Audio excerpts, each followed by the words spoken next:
Hello student, हम देख रहे हैं भाषा सेतु हिंदी की पाठ्य पुस्तक 3rd क्लास की। इसमें हम पढ़ेंगे आज फर्स्ट चैप्टर पाठ 1 देश हमारा, जो कि एक कविता है।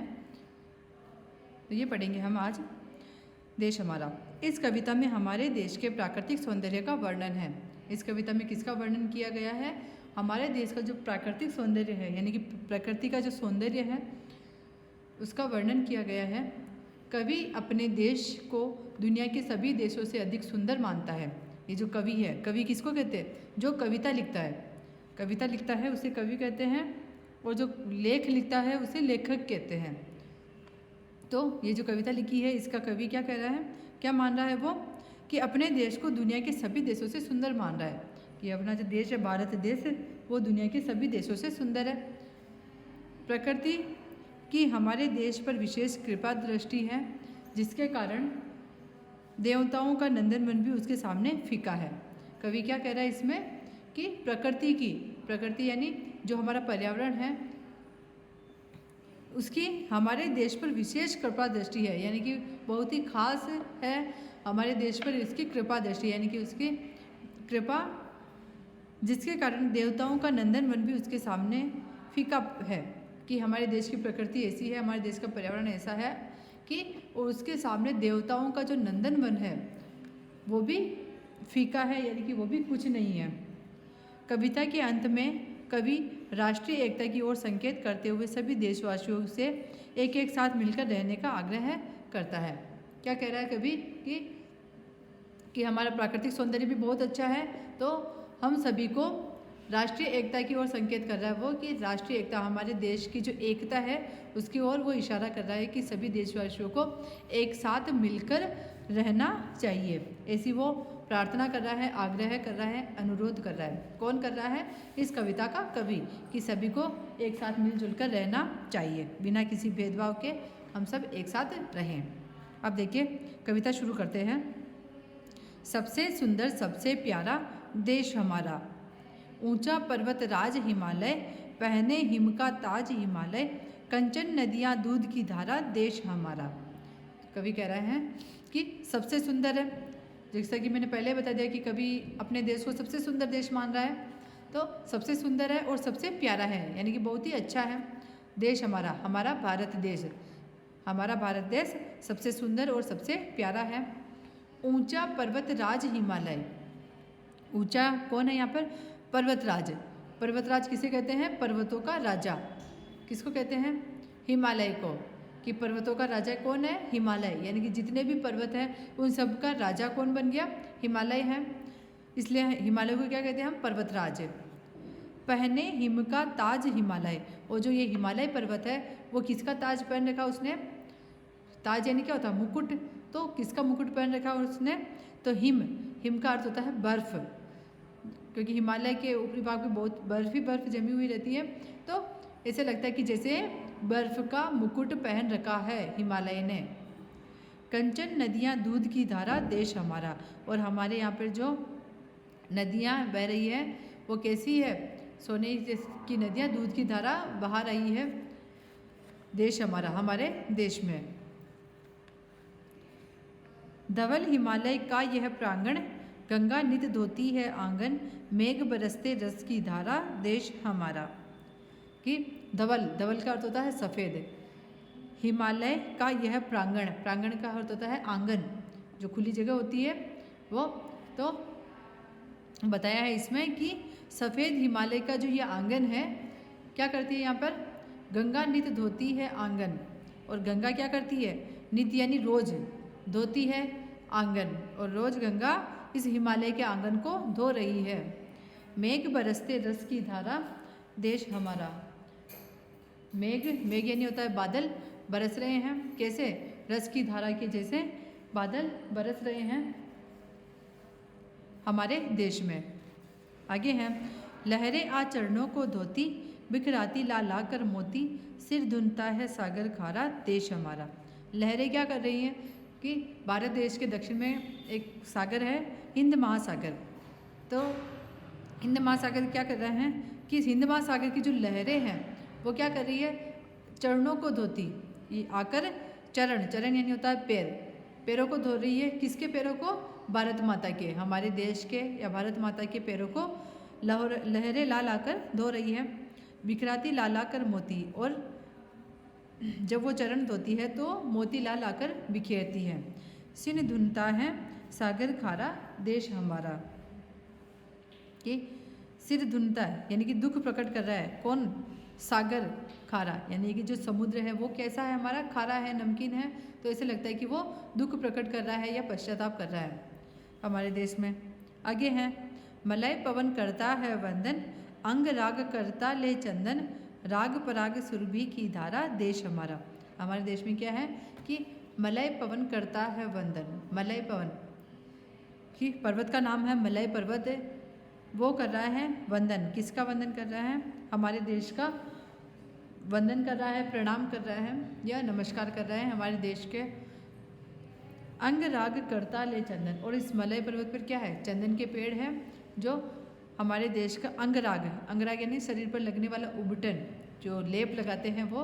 तो जो चंदन है वो इसे हमारे देश का ऐसे लगता है कि जैसे हमारे देश के अंगों को सुंदर बना रहा है।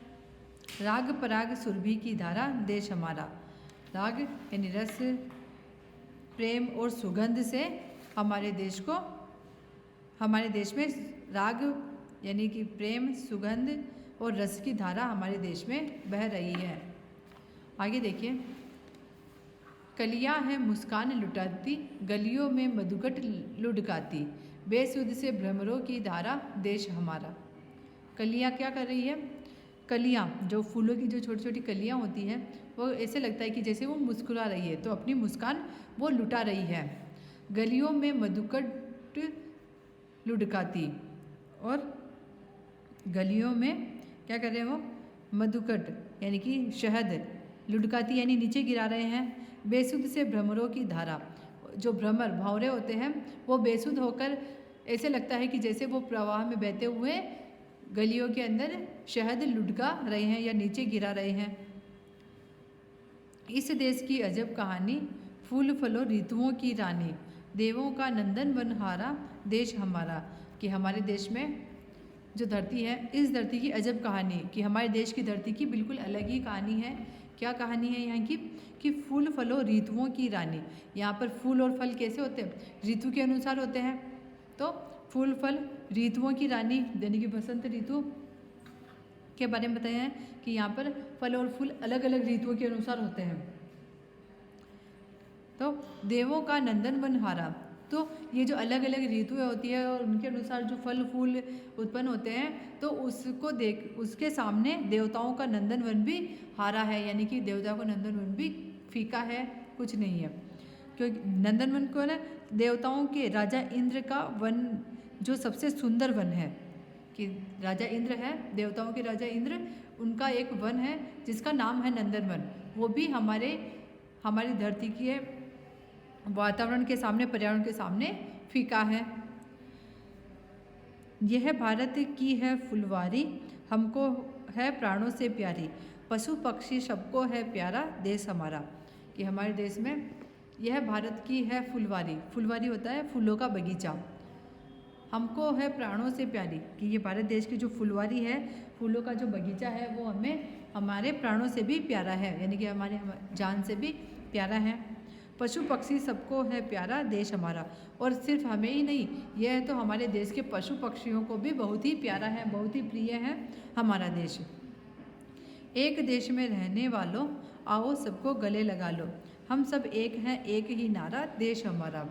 कवि कह रहे हैं कि आओ एक देश में रहने वाले, कि इस भारत देश में रहने वाले, एक ही देश में रहने वाले जो अलग अलग लोग हैं, कि आइए हम सब एक दूसरे को गले लगा लें, और हम सबका एक ही नारा होना चाहिए कि ये भारत देश हमारा है, ये भारत देश हमारा है।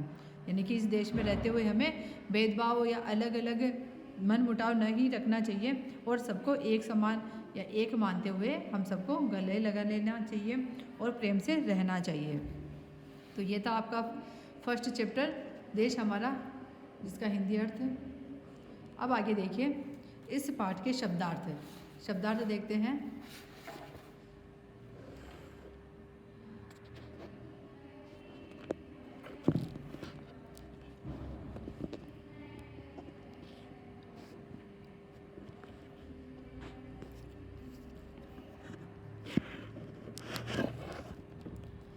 कंचन, इसका अर्थ होता है सोना, गोल्ड। धवल, इसका अर्थ होता है सफ़ेद। प्रांगण, इसका अर्थ होता है आंगन। मलय, इसका अर्थ होता है मलयगिरी, एक पर्वत का नाम है मलय। पवन, इसका अर्थ होता है हवा। अंगराग, इसका अर्थ होता है उबटन। राग, इसका अर्थ है प्रेम। पराग, इसका अर्थ है रस। सुरभि, इसका अर्थ है सुगंध। और भ्रमर यानी भंवरा। तो ये थे इसके शब्दार्थ। इस पाठ में जो शब्द आए थे उनके अर्थ है। अब देखिए वर्तनी विभिन्न, मानक वर्तनी, प्रचलित वर्तनी। तो सौंदर्य, सौंदर्य। कंचन, कंचन। सुंदर, सुंदर। वंदन, वंदन। नंदनवन, नंदनवन। चंदन, चंदन। यानी कि एक ही शब्द लेकिन लिखने का तरीका अलग है। अब देखिए आगे अभ्यास प्रश्न है, इसके क्वेश्चन आंसर देखते हैं। बहुत और विचार सोचो और बताइए। पहला है बहुविकल्पी प्रश्न। बहुविकल्पी, बहु यानी बहुत सारे, विकल्प यानी विकल्प, जिसमें अलग अलग विकल्प हो, ऐसे क्वेश्चन है। आपको उनमें से जो अलग अलग विकल्प यानी ऑप्शन दिए गए हैं उसमें से आपको सही विकल्प चुनना है। यानी कि इस क्वेश्चन का जो आंसर है वो विकल्प आपको चुनना है। फर्स्ट है, इस कविता में पर्वतराज किसे कहा गया है? क धवलगिरी, ख हिमालय, ग शिव या ग एवरेस्ट। तो इस कविता में पर्वतों का राजा किसे बताया है? तो ख ऑप्शन राइट है इसमें, हिमालय। आगे वाला देखिए सेकंड, हिम का ताज से कवि का क्या आशय है? यानी कि कवि का क्या अर्थ है इस शब्द से हिम का ताज? तो क है हिमालय की शिखर पर जमी बर्फ का चित्रण करना। ख हिमालय को पर्वतों का राजा बताना। ग क और ख दोनों या ख ग है कोई नहीं। तो हिम का ताज इसका क्या अर्थ है? तो इसका अर्थ है कि हिमालय के शिखर पर जमी बर्फ का चित्रण करना, कि हिमालय के शिखर पर जो बर्फ जमी हुई है उसको बताना कि ऐसा लगता है कि वो ताज पहने हुए हैं बर्फ का। आगे देखिए थर्ड, हिमालय के प्रांगण को कवि ने कैसा बताया है? यानी कि हिमालय का जो आंगन है उसको कवि ने कैसा बताया है? क उज्ज्वल, ख निर्मल, ग धवल या ग पवित्र। तो हिमालय के प्रांगण को कवि ने ग वाला ऑप्शन, थर्ड वाला ऑप्शन राइट है, इसमें धवल बताया है। फोर्थ है, हिमालय का आंगन कौन धोता है? कि कौन हिमालय का आंगन धो रहा है? क गंगा, ख यमुना, ग हिंद महासागर या ग सभी। तो हिमालय के आंगन को क्या ऑप्शन राइट है, गंगा धोती है। फिफ्थ है, सागर को कवि ने कैसा बताया है? जो सागर यानी समुद्र, समुद्र को कवि ने कैसा बताया है? क मीठा, ख कड़वा, ग नमकीन या ग खारा। तो सागर को कवि ने खारा बताया है। सिक्स देखिए, इस कविता में किस तरह के पवन का वर्णन है?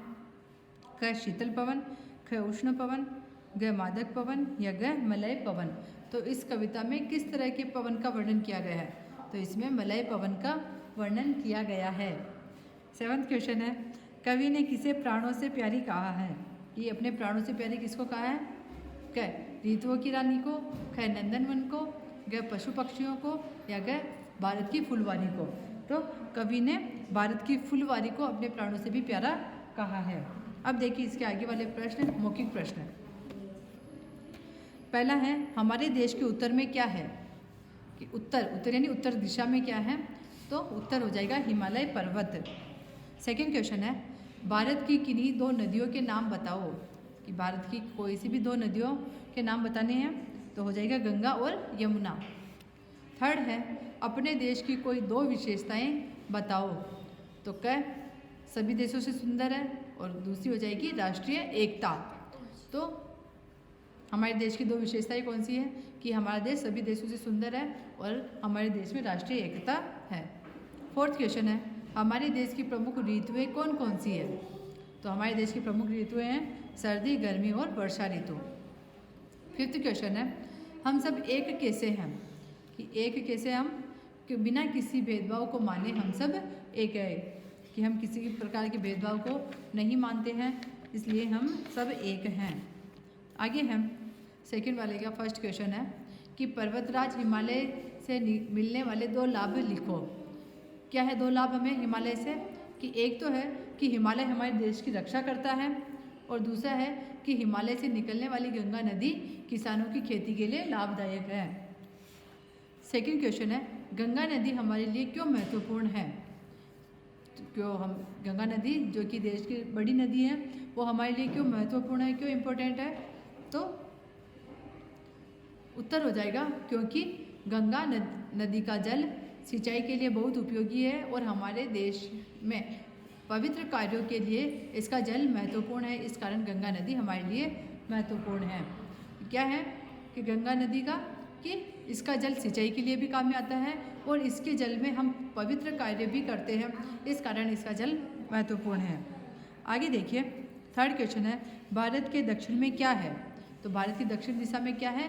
तो भारत की दक्षिण दिशा में हिंद महासागर है, जो क्या करता है, जो भारत माता के चरणों को धोता है या देश के चरणों को धोता है।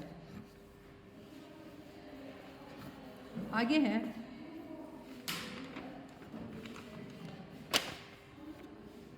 देवताओं का नंदन वन भी हमारे देश से कम कैसे है?